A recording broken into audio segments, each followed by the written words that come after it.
Screen visible है बच्चे सब लोगों को? ओके।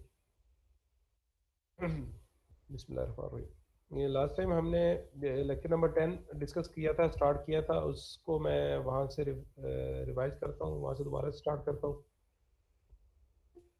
ताकि जिन लोगों को कुछ मिस भी हुआ था वो इसको दोबारा से देख ले। लेक्चर नंबर 10 में हम बात कर रहे थे डीसी जनरेटर्स की, और डीसी जनरेटर्स में उनकी कंस्ट्रक्शन फंक्शंस वगैरह हमने डिस्कस कर लिया था, कैसे वो काम करता है। अब जो ईएमएफ इक्वेशन, जो ईएमएफ जनरेट होगी डीसी में, उसकी इक्वेशन ड्राइव करने जा रहे थे। तो लेट्स सबसे पहले हम सपोज करते हैं कि जो फ्लक्स होगा एक पोल में, फ्लक्स पर पोल, एक जो आपका नॉर्थ साउथ पोल जो आपके हैं डिफरेंट, जहाँ पर आपकी फील्ड एक्साइटेशन है, वहाँ पर जो फ्लक्स जनरेट होगा, जब आप फील्ड करंट या एक्साइटेशन करंट प्रोवाइड करेंगे तो वहाँ पर जो फ्लक्स जनरेट होगा उसकी वैल्यू अगर हम फाइल लेते हैं, फ्लक्स है पर पोल, और जी क्या है, total number of armature conductors.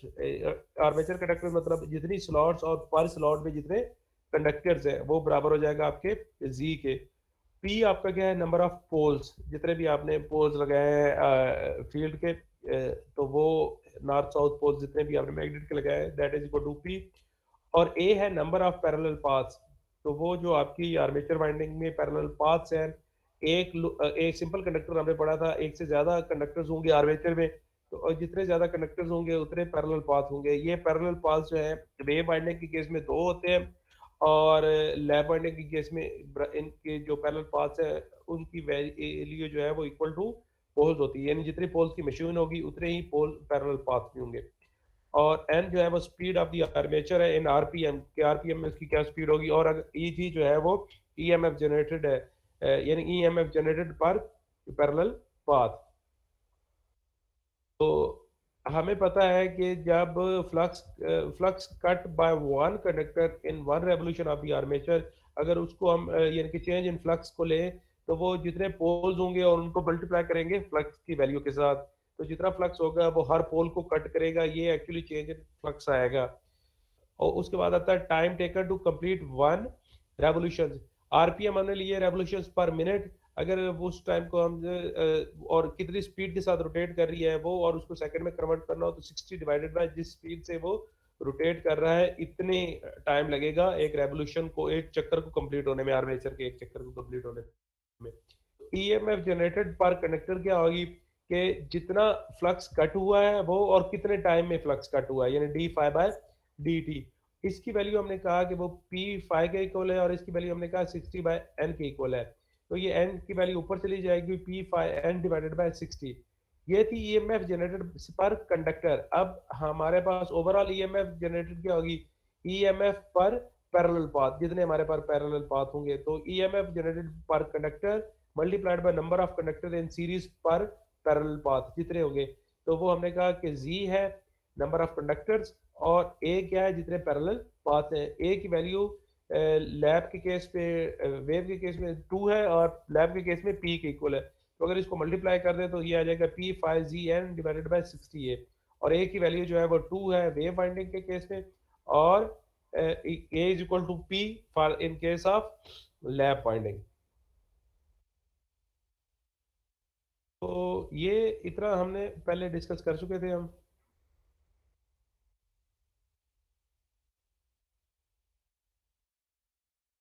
Armature resistance की अब बात करेंगे। The resistance offered by armature circuit is known as armature resistance, R A, and includes, इसमें क्या क्या होती है आर्मेचर रेजिस्टेंस में। आर्मेचर में हमने बात की थी कि वो जो आपकी कंडक्टर वायर है उसके आगे ब्रशेस कनेक्ट होंगे, तो दो चीजें आपकी होंगी, एक क्या, resistance of the armature winding, और दूसरा रेजिस्टेंस ऑफ द ब्रशेस। ठीक है जी।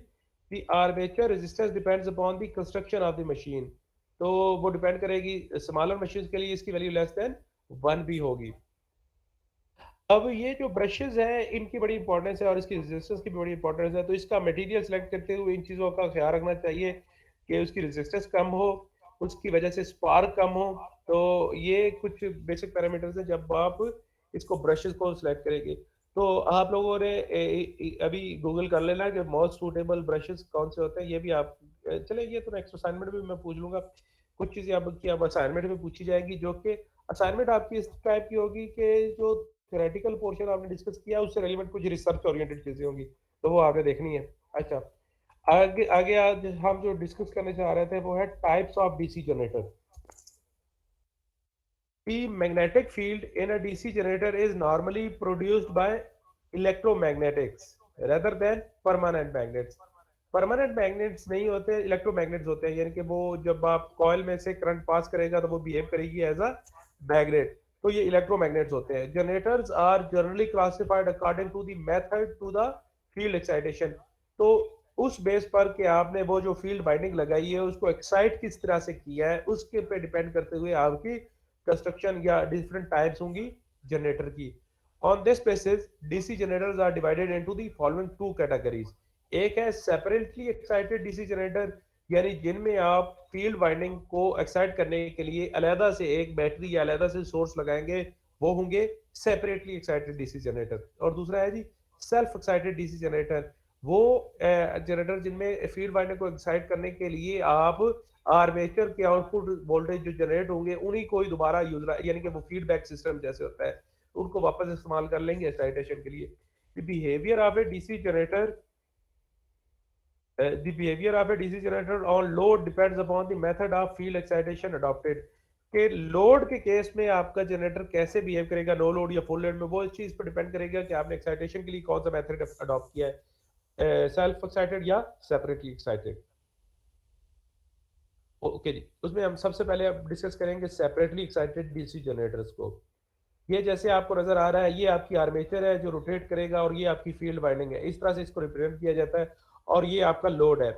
तो जो करंट लोड में से फ्लो करेगा वो आई एल, जो फील्ड वाइंडिंग में से गुजरेगा वो आई एफ। ये जो वेरिएबल रेजिस्टेंस है, ये लो फील्ड करंट को कंट्रोल करने के लिए, कम या ज्यादा करने के लिए।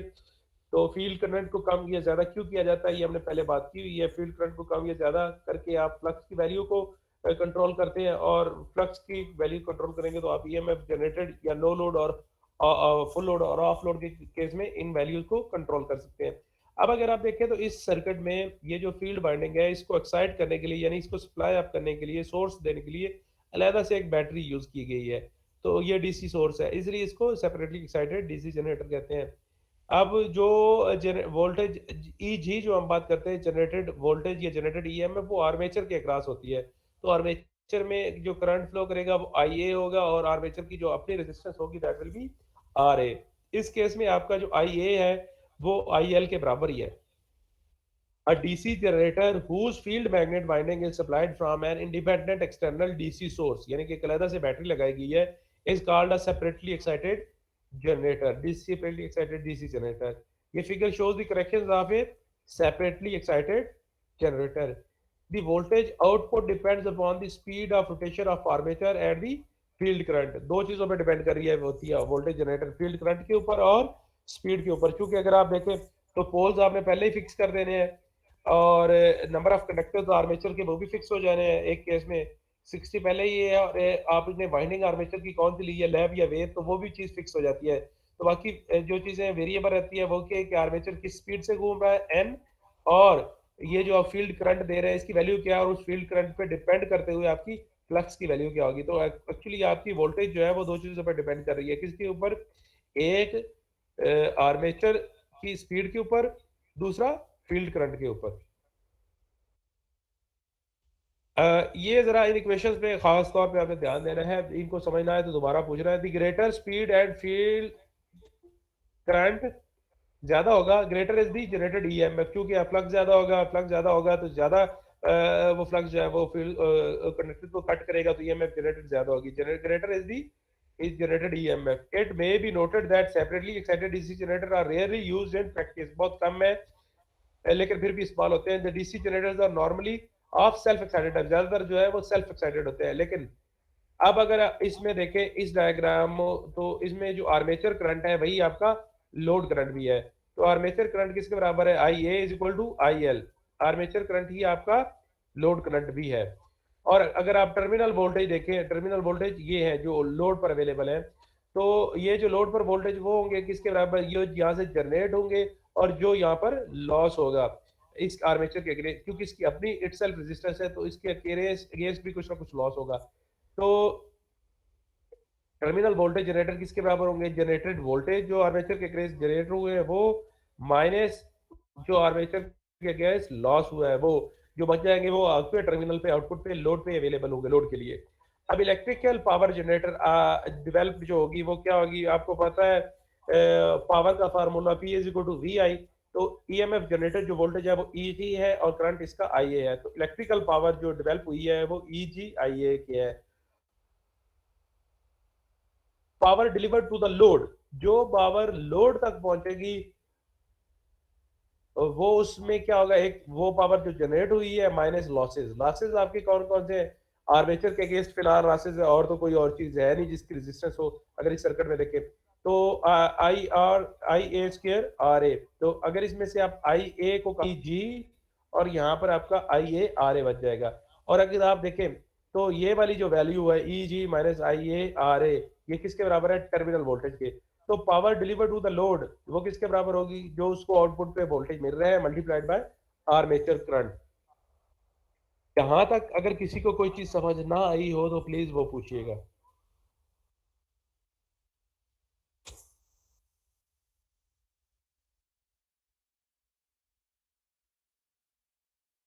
अच्छा, किसी का कोई क्वेश्चन है यहाँ पर? ओके, नेक्स्ट जो है वो सेल्फ एक्साइटेड डीसी जनरेटर की बात करेंगे। A DC generator whose field magnet binding, field की जो बाइंडिंग है, जो मैग्नेटिक फील्ड बाइंडिंग है वो is supplied current from the output of the generator itself is called self excited generator. कि आउटपुट पे जो आपका करंट होगा उसी को आप फील्ड को एक्साइट करने के लिए यूज करेंगे, तो इसको बोलेंगे self excited DC generator. There are three types of self excited generators depending upon the manner in which the field winding is connected to the armature winding। Field winding और armature winding का आपस में connection, क्योंकि आप उसी current को दोबारा use कर रहे हैं एक्साइटेशन के लिए। इनिशियली आप उसको सप्लाई करेंगे, उसके बाद आपको जो है वो स्टार्ट करने के बाद वही फील्ड और आउटपुट जो है वो जो है फील्ड को एक्साइट करेगी। तो उसका फील्ड आर्मेचर का और फील्ड वाइंडिंग का क्या किस तरह से आपने दोनों को कनेक्ट किया होगा, उस पर डिपेंड करते हुए आपकी डिफरेंट तीन टाइप्स हैं। पहली के सीरीज जनरेटर, जिसमें आर्मेचर इनको आपस में सीरीज में कनेक्ट किया होगा। दूसरी है शंट जनरेटर। तीसरा है कंपाउंड जनरेटर, जिसमें सीरीज भी होगी और शंट भी होगा। उनको बारी बारी देखते हैं। सबसे पहले सीरीज जनरेटर की बात करते हैं। ये अगर आप देखें तो ये आपकी आर्मेचर वाइंडिंग है और ये आपने फील्ड वाइंडिंग का जो कनेक्शन किया हुआ है वो इसके सीरीज में किया हुआ है, और यही आपका लोड करंट भी है। In a series wound generator the field winding is connected in series with the armature winding, इस वाइंडिंग के साथ सीरीज में है, so that whole armature current flows through the field winding. तो जितना आर्मेचर का करंट है वही सीरीज करंट है, वही फील्ड करंट है, और वही आपका लोड करंट है as well as the load. Figure shows the characteristics of a series wound generator. Since the field winding carries the whole of the load current, तो series winding में से load current भी गुजर रहा है। It has a few turns of thick wire having low resistance। तो इसके क्या होंगे, ये चीज देखिएगा। आपका चूंकि जो करंट है वही आपका लोड करंट है, तो जो आपकी सीरीज वाइंडिंग है वो क्या होगी, it has a few turns of thick wire having low resistance, resistance कम होगी लेकिन थिक वायर होगी, ताकि लोड करंट जो है वो मैक्सिमम पास हो सके। Series generators are rarely use except for special purposes such as boosters. अब अगर इसकी इक्वेशन को आप ड्रा करें तो आपको पता है कि जो आर्मेचर करंट है वही सीरीज करंट है और वही लोड करंट है, तो उसको ओवरऑल अगर हम आई कहें, और टर्मिनल वोल्टेज जो है वो जनरेटेड वोल्टेज जो आपके आर्मेचर में जनरेट होंगे, उसमें आर्मेचर में भी लॉस हो रहा है, क्योंकि ये देखिए आर्मेचर की भी रेजिस्टेंस है और सीरीज रेजिस्टेंस भी है, दो जगह पे लॉसेस हो रहा है। तो माइनस RA प्लस RSE। तो पावर डेवलपमेंट भी आर्मेचर पहले की तरह VI के इक्वल है, और power deliver to the load क्या होगी, जो जनरेट हुई है माइनस लॉसेस। लॉसेस कौन कौन से हैं, I² प्लस RSE। अगर आप IA को कॉमन ले लें तो EG यहाँ पर बच जाएगा, माइनस एक आई बाहर निकला, बाकी RA माइनस RC आ जाएगा। ठीक है जी। तो ये जो वैल्यू है ये वैल्यू प्लस है यार, ये गलती से वो माइनस लिखा गया है। तो ये आ जाएगा आपकी टर्मिनल वोल्टेज के इक्वल है। तो आपकी किसके बराबर होगा, उसी तरह से VIA की, लास्ट में भी हमारे पास VI के इक्वल था, लेकिन यहाँ पर IA किसके इक्वल है, IL के। तो VIL के इक्वल भी हो सकता है, VIA और VIL एल, ठीक है जी। दूसरा है shunt generator. In a shunt generator, the field winding is connected in parallel with the armature winding so that the terminal voltage of the generator is applied across it, ठीक है जी। तो जो आपके shunt में है वो शंट में armature और जो फील्ड वाइंडिंग है वो आपस में पैरेलल में होंगी। The shunt winding has many turns, वहां पर फ्यू टर्न्स थे। ऑफ फाइन वायर, वहां पर थिक वायर थी, यहाँ पर फाइन वायर है, हैविंग हाई रेजिस्टेंस, वहां पर रेजिस्टेंस ज्यादा लो थी क्योंकि लोड करंट भी उसी में से गुजर रहा था। यहाँ चूंकि लोड करंट अलहदा से गुजर रहा है, फील्ड करंट अलहदा होगा, तो हम इसकी रेजिस्टेंस हायर लें ताकि मिनिमम करंट इसमें से पास हो। therefore only a part of armature current flows through the shunt field winding and the rest flows through the load। बहुत कम वैल्यू जो है वो गुजरेगी आर्मेचर वाइंडिंग में से, ज्यादातर जो है वो लोड में से गुजरेगी। तो ये देखें सीरीज और ये आपस में पैरेलल में है। जो आर्मेचर करंट यहाँ से जनरेट होगा वो दो हिस्सों में डिवाइड होगा, लोड और शंट में। इसकी रेजिस्टेंस हम हायर लेते हैं ताकि इधर कम करंट जाए, ज्यादा मैक्सिमम करंट जो है वो लोड की तरफ जाए। तो अगर आप शंट फील्ड करंट देखें ISH ओम्स लॉ के मुताबिक, तो इसके जो वोल्टेज है वोल्टेज पैरेलल में सेम है, V की equal terminal divided by RSH जो इसकी शंट की रेजिस्टेंस है जो कि हायर होगी। आर्मेचर करंट अगर आप देखें तो armature current current divider rule के मुताबिक यहाँ पर करंट दो हिस्सों में डिवाइड हो रहा है, IL और ISH में। तो ये इनका सम अप होगा IL plus ISH। Terminal voltage की अगर आप बात देखें, यहाँ पर जो वोल्टेज अवेलेबल है वो किस पे डिपेंड कर रहा है, ये जो वोल्टेज जनरेट हुए हैं और दरम्यान में से IA RA जो इसके अगेंस्ट लॉस हो गई है, बाकी आपके टर्मिनल पे अवेलेबल है। Power develop in the armature वो उसी तरह से EGIA के इक्वल, और power deliver to the load जो है वो VIL के इक्वल होगा, ठीक हो गया जी। इसके बाद आता है compound generator. In a compound wound generator there are two sets of field winding on each pole, one is in series and the other is in parallel with the armature। एक series में है और दूसरी parallel में है। A compound generator may be short shunt in which only shunt winding is in parallel with the armature winding। कि shunt winding, shunt की जो फील्ड वाइंडिंग है वो पैरेलल होगी आर्मेचर के। लॉन्ग शंट क्या है, in which shunt field winding is in parallel with both series and armature winding. जो आपकी शंट है वो सीरीज और आर्मेचर दोनों के पैरेलल में है। यहाँ पर आपको नजर आएगा ये क्लियर। शॉर्ट शंट में अगर आप देखें तो ये आपकी सीरीज रेजिस्टेंस है और ये आपकी शंट है, दोनों होंगी ना शंट और सीरीज। तो इसमें क्या है, आर्मेचर जो है वो इसके भी पैरेलल में है और इसके भी पैरेलल में है। जबकि लॉन्ग शंट में क्या है, आर्मेचर और ये आपस में सीरीज में है और शंट जो आपकी शंट रेजिस्टेंस है उसके क्या है, उसके पैरेलल में है। ये बेसिक डिफरेंस है। दोबारा से मैं बता रहा हूँ कि शॉर्ट शंट में क्या है कि दोनों सीरीज और शंट दोनों आर्मेचर के पैरेलल में है, जबकि लॉन्ग शंट में सीरीज रेजिस्टेंस जो है वो आर्मेचर रेजिस्टेंस के सीरीज में है और ये दोनों जो है वो शंट के पैरेलल में है।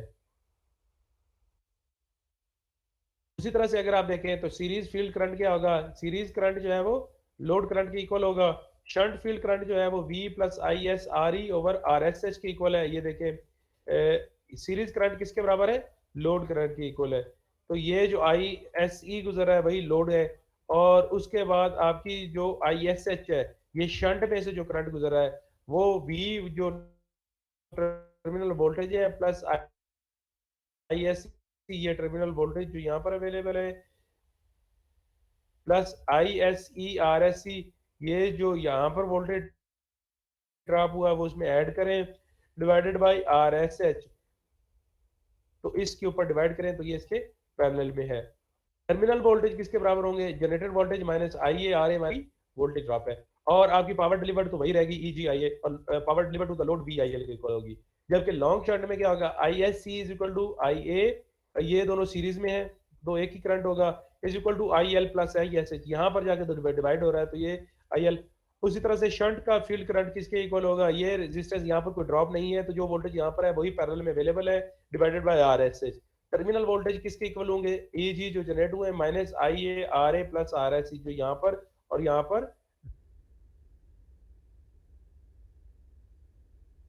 ड्रॉप हुए हैं उसके equal. Power triple and developed in the armature EGIA और power deliver to the load VIL के इक्वल होगा। उसके बाद आता है जी, अच्छा यहाँ तक किसी का कोई क्वेश्चन जो शंट वाइंडिंग है उससे relevant, self excited DC generator से रेलिवेंट किसी का कोई question?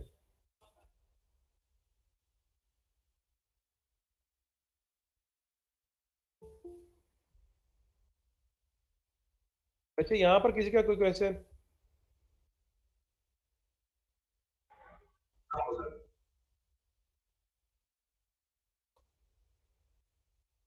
Okay then.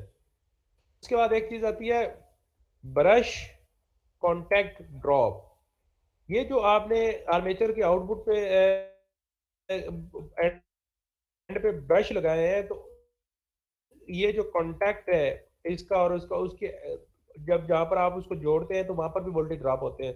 It is the voltage drop over the brush contact resistance when the current flow, जब करंट फ्लो को ब्रश कांटेक्ट ड्रॉप होते हैं। Obviously its value will depend upon the amount of the current flowing and the value of the contact resistance. दो चीजों पर होगी, जो कि V इक्वल टू IR है। तो एक जो करंट फ्लो कर रहा है आर्मेचर में से उस पे, और दूसरा जो आपकी कांटेक्ट की रेजिस्टेंस है। This drop is generally very small. तो अब the losses in the DC machine, losses कैसे होते हैं? Generator are may be divided into three classes: copper losses, iron या core losses, mechanical losses. All these losses appear as heat and thus raise the temperature of the machine. तो सारी ही आई square are होता है, heat की form में निकलते हैं। Temperature, they are also lower the efficiency of the machine. Machine heat up होगी तो डेफिनेटली एफिशिएंसी जो है वो कम होगी। ये देखिए, कॉपर लॉसेस होती है शंट फील्ड में भी, जहां जहां आपकी फील्ड होगी वहां पर आपके कॉपर लॉसेज होंगे। आयरन लॉसेज जहां पर आपका कोर होगा, हिस्टेरेसिस में, और eddy current losses. Mechanical losses friction और विंडेज की वजह से, विंडेज वो जो एयर गैप की वजह से होती है, फ्रिक्शन जो है वो रगड़ की वजह से। copper losses, these losses occur due to current in the various windages of the machine। Armature में, आई स्क्वायर आर में, शंट में, फील्ड में जो ISH, और सीरीज में। तो तीन आपकी बाइंडिंग होगी, शंट, सीरीज और आर्मेचर। तो तीनों के अगेंस्ट जो लॉसेज होंगे वो आई स्क्वायर आर की फॉर्म में होंगे। There is also a brush contact loss due to brush contact resistance.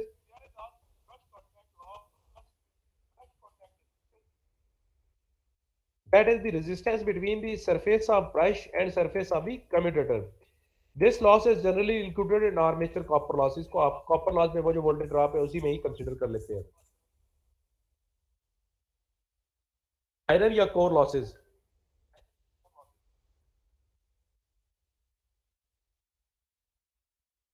There are they are of two types. एक हिस्टेरिसिस और दूसरा एडी करंट। होते क्या है, these losses occur in the armature of a DC machine and are due to the rotation of the armature in the magnetic field of the poles.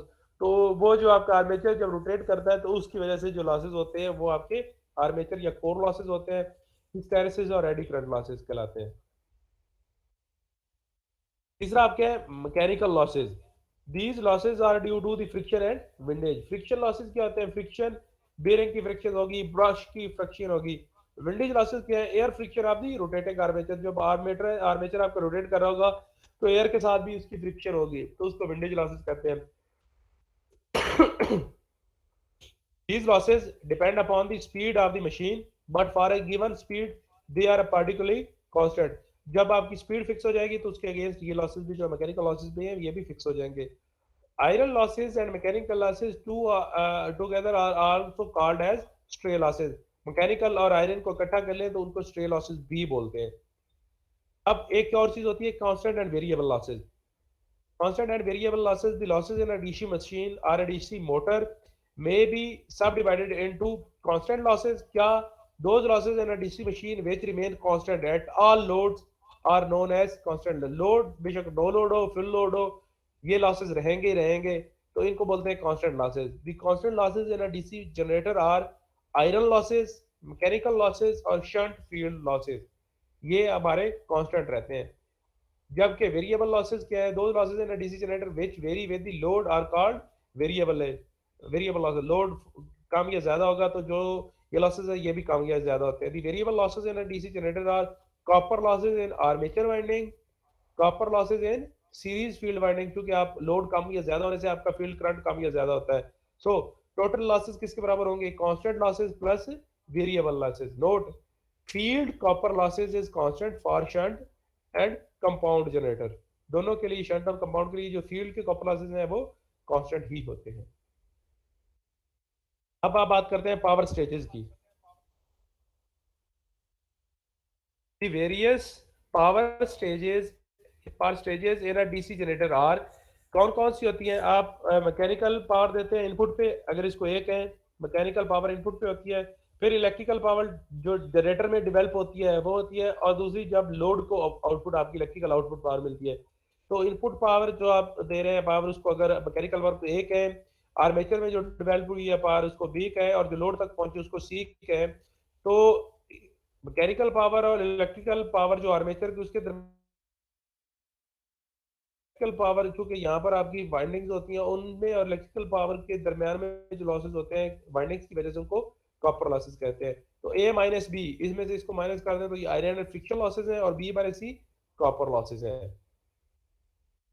अब efficiency तीन तरह की होती है, मैकेनिकल एफिशिएंसी, इलेक्ट्रिकल एफिशिएंसी और overall या commercial efficiency. Mechanical efficiency क्या होती है? Output over input.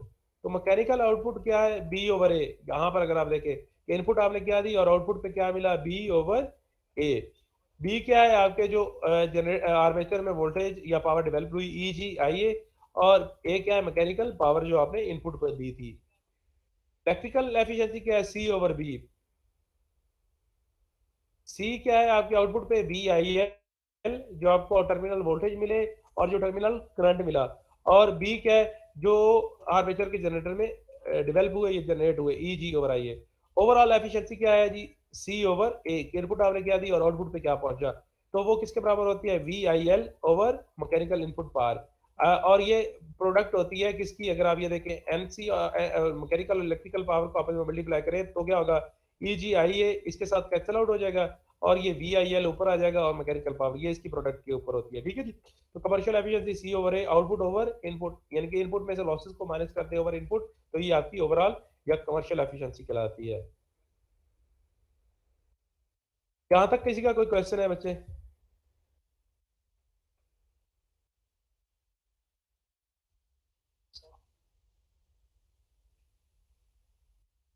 क्या चीज दोबारा पूछिए।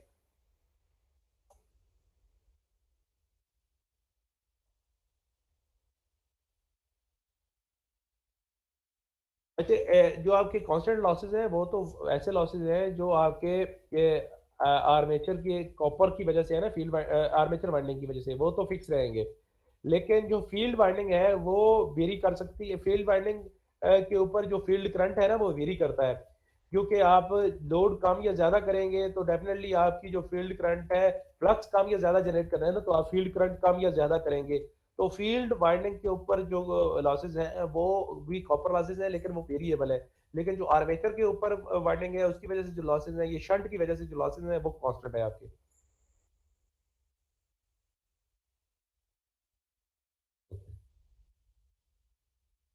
अब कंडीशन फॉर मैक्सिमम एफिशिएंसी के, मैक्सिमम एफिशिएंसी आपकी कब होगी? तो the efficiency of a DC generator is not constant but varies with load. Load के साथ चेंज होती है।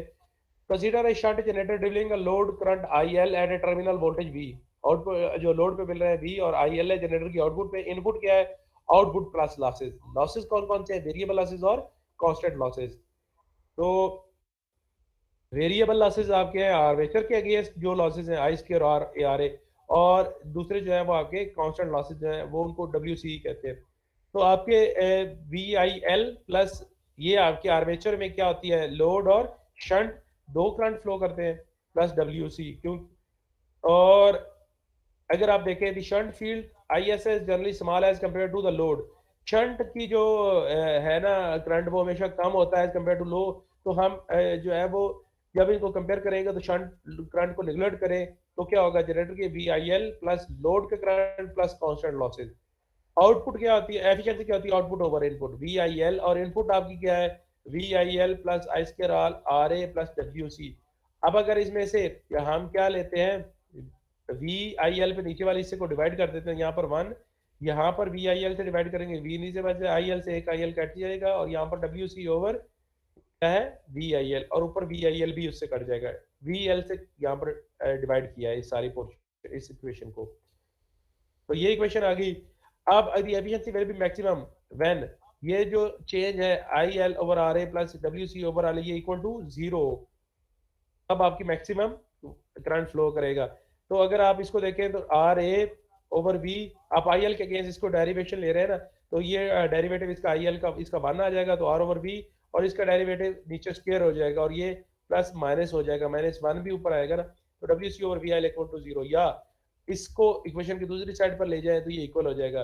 अगर इसको इसके साथ क्रॉस प्रोडक्ट करें तो ये आ जाएगा वी, तो वी दोनों साइड पे कैंसिल आउट हो जाएगा, ये आपका आई एल स्क्वायर आर ए और ये डब्ल्यू सी बच जाएगा। तो इसका मतलब है ये आपके क्या है, वेरिएबल लॉसेस है और ये आपके कांस्टेंट लॉसेस। तो मैक्सिमम एफिशिएंसी कब होगी, जब आपके वेरिएबल लॉसेस जो है वो कांस्टेंट लॉसेस के इक्वल होंगे, या जब आपका लोड करंट जो है वो आर्मेचर करंट के इक्वल होगा, तब आपकी मैक्सिमम एफिशिएंसी होगी। और ये कर्व है लोड के अगेंस्ट आपकी मैक्सिमम एफिशिएंसी। यहाँ तक किसी का कोई क्वेश्चन है तो बच्चे पूछे, वरना फिर हम कुछ एग्जांपल्स को डिस्कस करेंगे।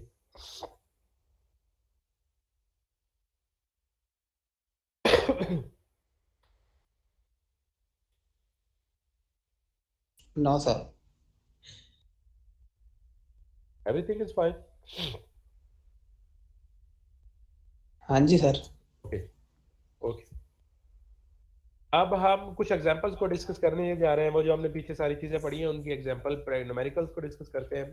तो यहाँ पर एक क्वेश्चन है कि A calculate the EMF generated by a 4 pole wave wound generator having 65 slots with 12 conductors. जो आर्मेचर है उसमें 65 स्लॉट्स हैं और एक स्लॉट में 12 कंडक्टर्स हैं। वैन ड्रिवन एट 1200 आरपीएम, उसकी जो स्पीड है आर्मेचर को जिसको वो रोटेट करेगा वो 1200 आरपीएम में, फ्लक्स पर पोल इज 0.02 वेबर। एक पोल के अंदर जो फ्लक्स डेवलप हो रहा है फील्ड करंट की वजह से वो 0.02 वेबर है। आपने क्या कैलकुलेट करनी है, ईएमएफ जनरेटेड। तो यहाँ पर इसका फार्मूला आपको पता है, ईजी का पी 5 जी एन ओवर 68। अगर आप देखें तो पोल्स बता दिए गए हैं 4, फ्लक्स की वैल्यू 0.02, स्पीड आपको बता दी है 1200, 12,000 लिखा गया है गलती से। अच्छा, और जी आपकी है क्या, जितनी स्लॉट्स है और एक स्लॉट में जितने कंडक्टर उनको मल्टीप्लाई कर लेंगे तो वो 780। और चूंकि आपका वेव वाउंड है तो आपको पता है वेव वाउंड में पैरेलल पाथ जो है वो ए इज इक्वल टू 2 होता है। लैब के केस में ये होना था 4 के इक्वल।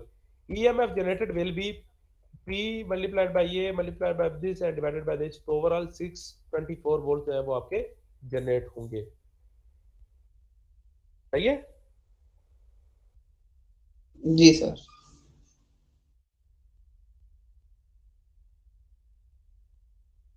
मोहित, आप मुझे ये बताएंगे कि अगर ये लैप वाउंड होता जनरेटर तो कितने वोल्टेज जनरेट हो रहे थे?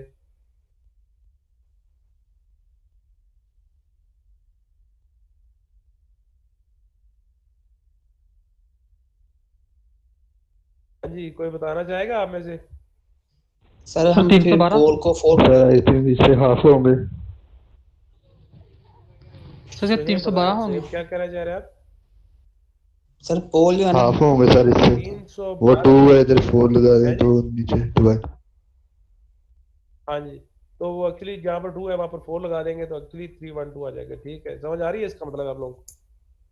जी सर। ओके जी। अब हम एक 6 pole lap wound DC generator has 600 conductors on its armature. The flux pole is 0.02 weber. आपने कैलकुलेट क्या करना है, the speed at which the generator must be run to generate 300 volts.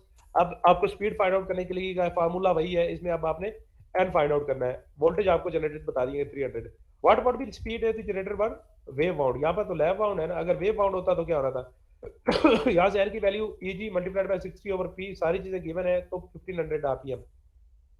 और अगर ये होता वेव बाउंड तो यहाँ पर जब आप, जहाँ पर आपने 6 रखा है वहां पर 2 हो जाना था, तो इसकी स्पीड 500 आरपीएम हो जानी थी। क्लियर है?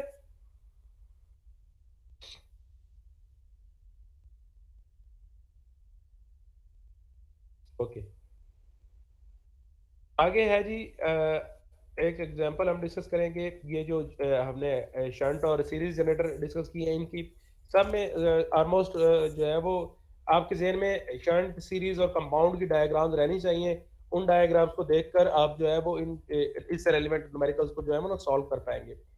100 kilowatt 24 volt shunt generator has a field resistance, ये आपको फील्ड रेजिस्टेंस बता दी गई है 55 ओम एंड आर्मेचर रेजिस्टेंस 0.06 ओम। ये आर्मेचर रेजिस्टेंस भी बता दी गई है। Find the full load generator voltage, full load के ऊपर जो वोल्टेज जनरेट होंगे वो आपने कैलकुलेट करने हैं। यहाँ पर जो वोल्टेज जनरेट हो रहे हैं वो आपने कैलकुलेट करने हैं आर्मेचर के अगेंस्ट। ये तो आपके लोड पर अवेलेबल जो है ना वो 240 है, यहाँ जो जनरेट हुए हैं वो आपने कैलकुलेट करने हैं।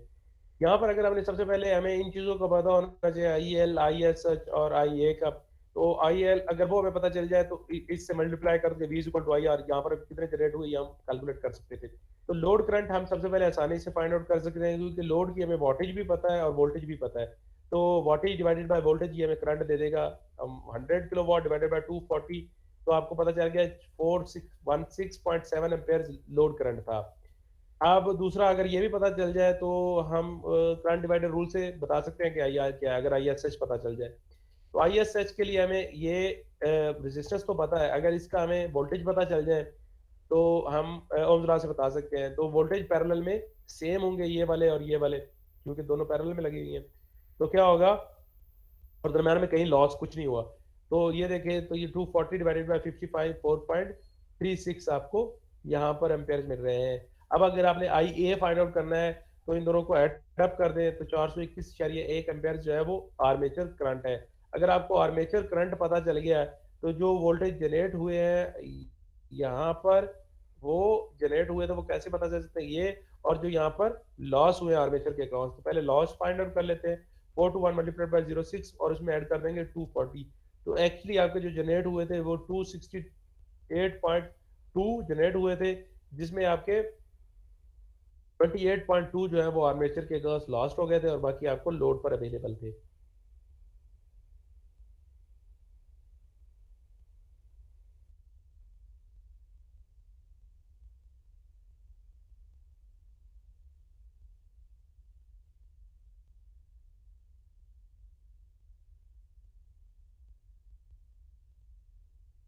भी सब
ये दोबारा से बता रहा हूँ कि हमारे पास एक 100 किलोवाट का जो है वो 100 किलोवाट और 240 वोल्ट्स का शंट जनरेटर है, यानी कि इसकी आउटपुट पे जो आपको अवेलेबल आउटपुट है वो 100 किलोवाट और 240 वोल्ट्स है, और इसकी फील्ड रेजिस्टेंस जो है वो 55 ओम है और आर्मेचर जो है वो 0.06 ओम है। ठीक है जी।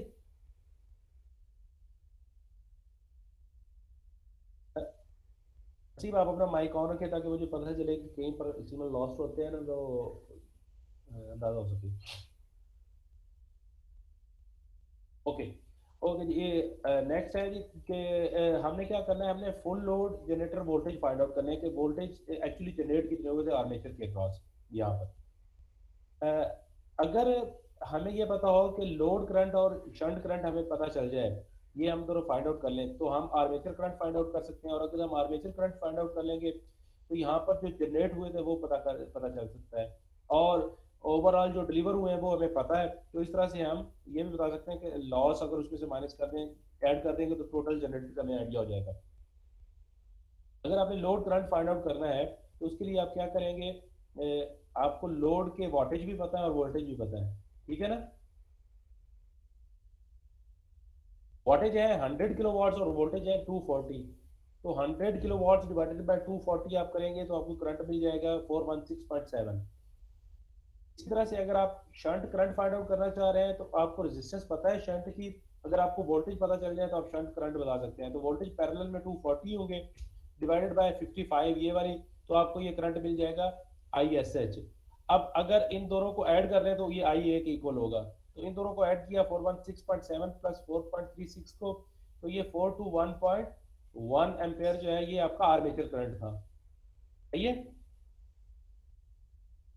जी अब जी। आप अगर आपने जनरेटेड वोल्टेज फाइंड आउट करने हैं तो जो आपके टर्मिनल पे आपको पहुंचे हैं और जो यहाँ पर लॉस हुए हैं, लॉस कैसे पता चलेगा, आपको करंट भी पता है और आपको आर्मेचर की रेजिस्टेंस भी पता है, तो उनको मल्टीप्लाई कर दें IA मल्टीप्लाइड बाय RA, तो ये लॉस हुए हैं, क्योंकि और इसके अलावा तो और कहीं दरम्यान में से आपकी कोई रेजिस्टेंस नहीं थी। तो ये 240 में ऐड कर देंगे तो ये आपका आया 68.2 वोल्ट जो है ये आपके एक्चुअली जनरेट हुए थे, जिसमें से 28 पॉइंट जो है वो 2 जो है वो आर्मेचर के वजह से लॉस हुए, और बाकी 240 आपको आउटपुट पर अवेलेबल थे। क्लियर जी। ओके। आगे है सेपरेटली एक्साइटेड जनरेटर की एक example. A separately excited generator when running at 1200 RPM, 1200 RPM पे इसकी स्पीड बता दी गई है, सप्लाइज 200 एम्पियर्स एट 125। अब ये बता रहा है कि इस लोड पे ये 125 वोल्ट दे रहा है और जो करंट है वो 200 एम्पियर्स दे रहा है, तो circuit of constant resistance RL हमारे पास कांस्टेंट है। What will be the load current when the speed is drop to 1000 RPM, अगर हम स्पीड कम कर दें तो क्या होगा। If the field current is altered, ये फील्ड करंट चेंज नहीं हुआ, assume resistance is 0.04 ohm and total drop brushes is 2 volt. Armature की रेजिस्टेंस वो कहता है इतनी है और जो ब्रशेस की वजह से ड्रॉप हुआ है वो 2 वोल्ट है। सिर्फ स्पीड कम करने से क्या इम्पैक्ट हुआ वो चेक करते हैं। सबसे पहले हम लोड रेजिस्टेंस फाइंड आउट करेंगे, वो कितनी है V ओवर IL। V भी गिवन है, IL भी गिवन है, तो हम बता सकते हैं कि लोड की रेजिस्टेंस कितनी थी 0.625। ठीक है जी। अब जो स्पीड R1 पे जो जनरेट हो रहे थे वो कैसे फाइंड आउट करेंगे, जो आउटपुट पे वोल्टेज मिले, जो दरमियान में लॉस हुआ और जो आपके ब्रशेस की वजह से लॉस हुआ, तो आपको आउटपुट पे मिले 125। ये आप देख सकते हैं आउटपुट पे लोड करंट आपको पता है और आर्मेचर की रेजिस्टेंस भी आपको पता है प्लस 2 वोल्ट ये भी आपको पता है। तो आपने ये देखा 125 जमा 200 मल्टीप्लाई बाय ये आर्मेचर के अगेंस्ट लॉस हुए और ये ब्रशेस लॉस है, तो टोटल आपसे 135 वोल्ट जनरेट हुए थे जब आप 1200 आरपीएम पे चला रहे थे। ऐसे ही है जी। अब हमें एक फार्मूला पता है जो ट्रांसफार्मर में भी हमने पढ़ा था कि V2 over V1 is equal to N2 over N1, turn ratio वाला, वही यहाँ पर भी अप्लाई होगा। स्पीड के केस में भी E2 over E1 is equal to N2 over N1, ये हमें पता है। ये चीज EG2 हमने पता करनी है दूसरी स्पीड के ऊपर जो 1000 स्पीड है, पहले दूसरी स्पीड 1000 है और जो आरपीएम है पहले वाले वो 1200 थे, 135 है, तो ये वैल्यूज यहाँ पर लगाएंगे तो ये आ जाएगा 135 मल्टीप्लाई 1000 ओवर 12 यानी 112.5 वोल्ट दोबारा जनरेट हुए। ठीक है जी। अब voltage across series combination of RL and RA, ये जो ड्रॉप हुए वो क्या होंगे, जितने ड्रॉप हुए माइनस ब्रश का ड्रॉप, वो 112 माइनस 2 वोल्ट ब्रश, तो 110.5 वोल्ट आपको आउटपुट के वोल्टेज पर मिले। तो अगर आपने दोबारा लोड करंट इसका फाइंड आउट करना है तो वो आप कैसे कर सकेंगे, जो नए वोल्टेज मिले हैं वो डिवाइडेड बाय रेजिस्टेंस की, आर्मेचर की रेजिस्टेंस और लोड की रेजिस्टेंस, ये हमने पहले कैलकुलेट कर लिया। लोड की रेजिस्टेंस, आर्मेचर की रेजिस्टेंस गिवन थी, तो ये हमारे पास 116 एम्पीयर आ जाएंगे, न्यू लोड करंट होगा 23 फीट के ऊपर। ठीक हो गया जी।